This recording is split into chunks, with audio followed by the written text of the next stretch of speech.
So Clash at the Castle just happened, and this card was pretty good.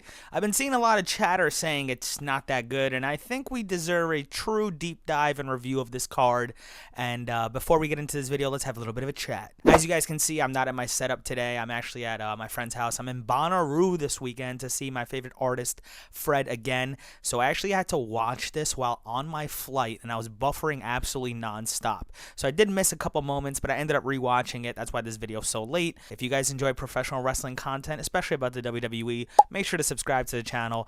Make sure to turn on notifications so you don't miss any future videos. And let's get into this card. So I think we can all agree that this card started off with an absolute banger. The I Quit match between Cody Rhodes and AJ Styles was, as I like to say, phenomenal. As you guys think, I am Cody Rhodes' biggest critic, but I will say that this match, in my opinion, before we even get into it, was a 5-star match. This will go down. Even if Dave Meltzer doesn't give this 5 stars, and you're still subscribed to what is it, Wrestling Observer, or whatever his newsletter is, or whatever, you need to unsubscribe literally in that moment. But let's talk about this match.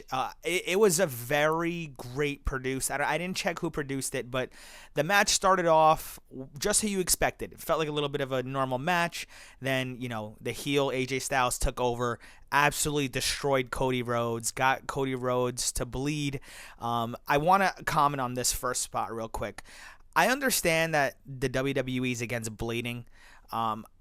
And I'm not really like a critic when it comes to the blood. I'm not a fan when they use the capsules for the blood and then the blood just disappears, right? Because like within 5 minutes, Cody Rhodes did not look like he was bleeding and like barely had any of like the blood in his hair. I don't know if you guys remember when Ric Flair used to bleed and his whole head was, you know, bloody the whole time. It was just pure red because he's bleach blonde.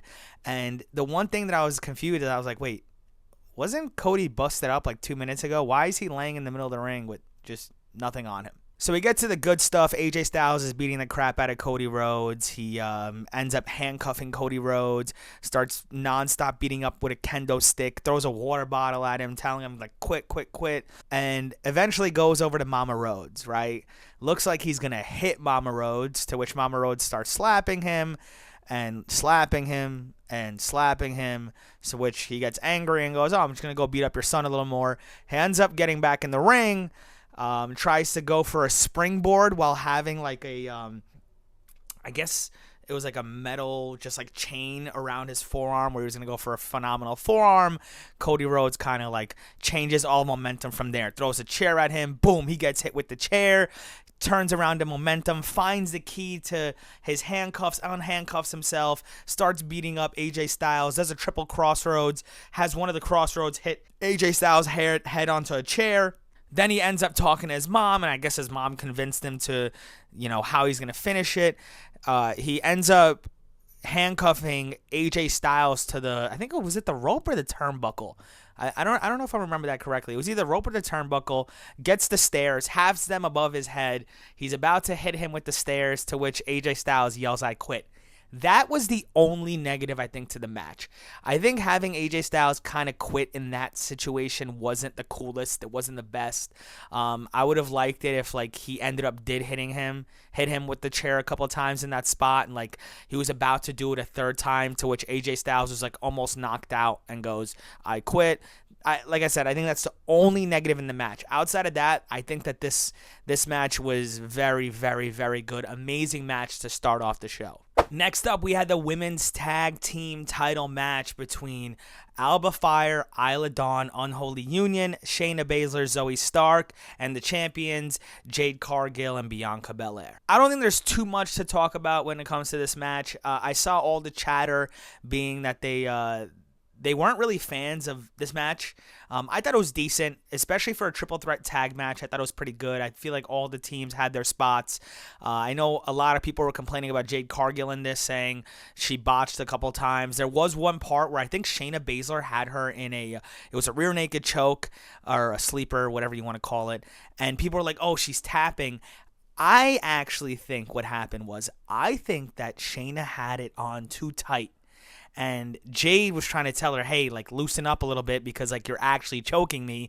Because I don't think Shayna sometimes realizes that she is a lot stronger than these people realize. And, you know, her technique is putting it in. Like, when she closes it on the bicep and like has the arm and puts it behind the head. Sometimes I think she doesn't realize just like how tight it is.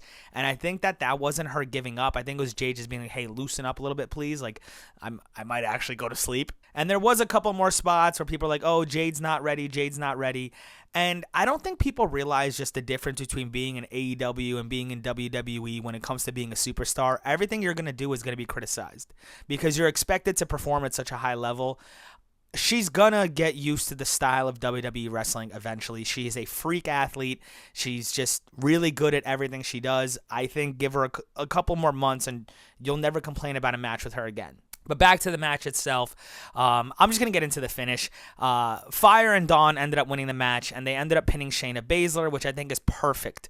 You protected Jade Cargill and Bianca Belair. You give them an opportunity to stop being a tag team and move into the singles, while Fire and Dawn, who are an actual good tag team and known for being a tag team, can now, take on the Munchkin, Katana Chance, and Kaden Carter, and, take on Zoe and Shayna, take on all the other, if they go Chelsea and Piper, even though they still think Piper should be a single star. I think there's a lot of opportunity for those girls to defend against the actual tag teams like the Kabuki Warriors or Damage Control and stuff like that. Make it a little more fun for them, give them more opportunities, because I think Fire and Dawn will run the women's division for a while. I do think that they are awesome. I actually did predict Bianca and Jade would win because I don't think that the WWE takes the women's singles division serious, and I don't see them taking it serious now, but we'll hopefully see what they do with their story. But overall, I would say the match was like a B. I'd give it a B, maybe a B minus. There wasn't anything to me that was like, oh my god about it, but I don't think it was bad. I think the crowd was loving it. I do think it was a great finish for the crowd, great storytelling for the crowd, so I'm okay with the result. Next up, we have the Intercontinental Championship match between Sami Zayn and Chad Gable. I think this match kind of went down how everyone expected it to, minus a few things, which I'll get into right now. The match started off great. I feel like there was a lot of great technical wrestling. I feel like they brought out a lot of different moves that, I didn't expect them to hit. I do think there was that one German suplex that Sami Zayn hit where Chad Gable literally looked like he Kurt Angled himself and broke his freaking neck. But, going into the meat and potatoes of the match, there was a spot where Maxine got the Intercontinental Championship and was going to hit Sammy with it, but obviously couldn't follow through. So then Chad goes out and starts scolding her, yelling at her, being like, what are you doing, blah, blah, blah, which Otis then gets into Chad's face. I believe everyone in the WWE Universe thought that this was the moment it was going to happen. This is where Otis turns on Chad Gable, finally get the resolution to the story that we all wanted. But it doesn't happen because Sami Zayn ends up hitting a senton bomb on Otis by accident. He was supposed to obviously hit Chad Gable. And then we get a spot where Chad Gable ends up... I might be misremembering the spot, but I believe he had an ankle lock in on Sammy. Sammy rolled through and Chad ended up falling into Maxine's ankle that was hurt. And Otis got angry, and instead of obviously beating up either of the two guys, he carried Maxine down the rampway. So now he's not involved, Maxine's not involved, and we ended up getting, a haluva kick. Sami Zayn wins the match. Woo. I don't know. I don't think this is the right decision. One of two things should have happened. Either Alpha Academy should have broken up here, or Chad Gable should have won. I don't think this story makes any sense the way it did because it's just the same thing we've been seeing for months, and it doesn't feel any different. I didn't feel any different watching this now than I did watching any of their matches on Raw. So it's the whole point of it being at a PLE is we want something to give us a resolution. I don't feel like it's resolved unless Otis and Maxine walking out is them walking out on Alpha Academy, which we find that out on Monday, I guess maybe. And he goes, you know what? You guys didn't help me. I want the Creed brothers on my side now. And now the Creed brothers are heel, and the Creed brothers end up, writing Alpha Academy off TV or something. I don't know. I just don't understand how you do this properly. Now, what does Chad Gable do? Does Chad Gable fall out of the picture for the Intercontinental Championship? Because that's 5 or 6 times he competed for it and didn't win. What are we going to do next with the guy, Overall, I thought the match was pretty good. They're obviously two absolutely amazing wrestlers. You can't really hate on it. But end of the day, I don't know. I give this maybe a C plus, lazy booking. Just use the match because fans wanted to see something. I don't know. Then we had the women's championship match between hometown hero Piper Niven and Bayley. This match was pretty, standard heel versus face. The first half of the match, you had Piper Niven using all her power, strength on Bayley. Pretty early on in the match, Chelsea Green tried to interfere and got kicked out of the match. There's a really funny picture. I think we'll get it right here of what Chelsea Green looked like for this match. I think you guys will enjoy it. I thought it was hysterical, but it was a pretty typical match, just like what you kind of expected. Like I said, like a heel beating up the face ends up turning it. I believe Bayley hit a tiger driver, which really turned all momentum. Did the little face thing where she turned on her powers at the end of the match and ended up winning the match. I think this was the right decision. I think Nia Jax against Bayley is going to be an awesome storyline. I do think at some point we are going to get a Naomi and Bayley storyline going where Naomi kind of wants to be champion again and feels like she's kind of being overlooked by everybody and stuff like that. I'm starting to think there's a decent shot that Naomi's going to win the Money in the Bank, and that's going to play a massive factor in Bayley always being nervous that she's going to get cashed in on. And I think that's what's actually going to cost Nia Jax the match at SummerSlam, but obviously I'm thinking too far ahead. That's for another video. But Bayley ended up winning. I think the crowd was really high for Piper. I think Piper Niven's going to be an awesome singles competitor moving forward, or they keep her in a tag team with Chelsea and they start competing for the title over there. But I thought it was a great match. I enjoyed it. I'm a big fan of Bayley. I'm sure you guys know that by now. I complain about her getting no TV time and being the champion. So hopefully this means she's going to get more TV time as she starts her feud with Nia Jax. Also, small thing, I do think that Tiffany Stratton is going to be involved in the storyline very, very, very heavily. Now on to the main event of the evening. Drew McIntyre versus Damian Priest. My prediction finally came true. First, let's talk about the match, then we'll talk about my prediction. Very early on in this match, Damian Priest went for a spot where he'd go over the ropes, but his leg got caught in it, and it looked like he snapped his ankle. I'm actually truly worried about this, and we'll obviously figure out what happens with it a little bit down the road, but I am very, very, very worried about his ankle. I do think that was a pretty severe injury, and I also think Damian Priest deserves all the credit in the world for actually going through this whole match with that injury. But we saw some amazing spots in this match, some crazy near falls. We had a Future Shock DDT where I don't know how he kicked out of it.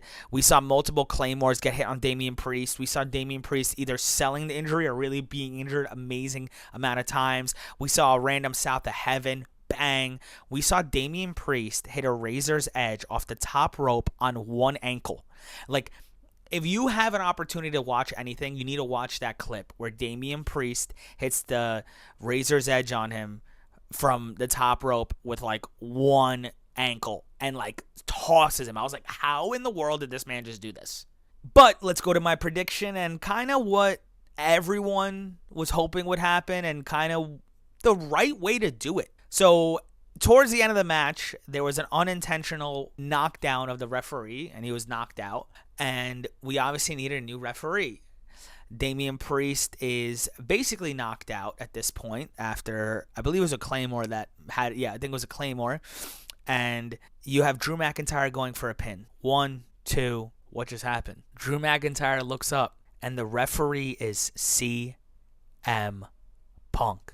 At this point, obviously, Drew McIntyre is irate, angry, pissed off, lunges towards CM Punk, gets kicked in the you-know-what. We get a amazing South of Heaven on one ankle, and that was it. 1, 2, 3. Damian Priest is still your World Heavyweight Champion. Do I think this was the right decision? Yes. Do I think that there's a decent shot that Damian Priest, CM Punk, and Triple H might not be allowed out of Scotland as people are going to be camping the airports waiting for them to leave? Definitely yes. But why do I think it was the right decision? Like I said in my prediction video, Drew McIntyre right now is about being angry at the fact that everything keeps going against him. He's always coming up short, whether it's him being angry, whether it's someone else getting involved, but he has every right to do it.